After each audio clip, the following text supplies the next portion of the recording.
ప్రజలకు తెలంగాణ ప్రభుత్వం శుభవార్త తెలిపింది. కొత్త రేషన్ కార్డు కోసం ఎదురు చూస్తున్న నిరుపేద కుటుంబాలకు ఊరటనిచ్చే ప్రకటన చేసింది. రాష్ట్రంలో కొత్త రేషన్ కార్డు జారీ ప్రక్రియ ప్రారంభానికి ప్రభుత్వం శ్రీకారం చుట్టింది.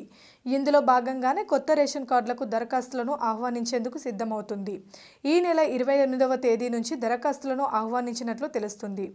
అర్హులైన వారు మీ సేవ ద్వారా దరఖాస్తు చేసుకోవాలని తెలుస్తుంది. అర్హుల ఎంపిక ప్రక్రియలను క్షేత్రస్థాయిలోనే చేపట్టేందుకు ప్రణాళికలు రూపొందిస్తున్నారు. సంబంధిత డాక్యుమెంట్స్తో ప్రజలు ఆన్లైన్లో దరఖాస్తులు చేసుకోవాల్సి ఉంటుంది. ఆన్లైన్లో అప్లై చేసుకున్న తర్వాత వెరిఫికేషన్ కోసం గ్రామ సభలు, నగరాల్లో అయితే బస్తీ సభలను ఏర్పాటు చేయనున్నట్లు సమాచారం. దీంతో అర్హులైన వారికి మాత్రమే రేషన్ కార్డులు అందించాలని ప్రభుత్వం భావిస్తుంది. ఇదిలా ఉంటే రేషన్ సరుకులతో పాటు ఆరోగ్యశ్రీ పథకానికి కూడా రేషన్ కార్డు తప్పనిసరిగా ఉండాలనే విషయం తెలిసిందే. ఈ నేపథ్యంలోనే రేషన్ కార్డులు లేకపోవడంతో చాలా మంది పేదలు ప్రభుత్వ పథకాలని లబ్ధి పొందలేకపోతున్నారు. ఈ నేపథ్యంలోనే కాంగ్రెస్ ఎన్నికల ముందు అధికారంలోకి వచ్చిన వెంటనే కొత్త రేషన్ కార్డులు మంజూరు చేస్తామని హామీ ఇచ్చింది. తాజాగా ఇచ్చిన హామీని నెరవేర్చే దిశగా అడుగులు వేస్తుంది. ఇక రేషన్ కార్డులో మార్పులు చేసుకోవడానికి కూడా అవకాశం కల్పించినట్లు సమాచారం.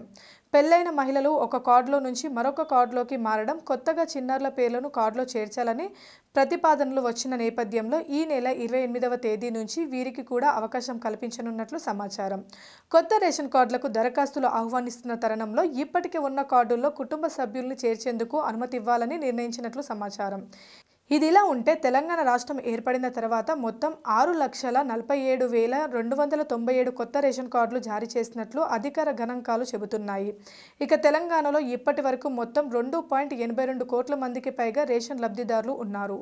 Please subscribe Pragna Media. Please like, share, subscribe to Pragna Media. Pragna Media, please do like, share and subscribe. Please subscribe to Pragna Media. Please like, share and comment if you like the video. Pragna Media.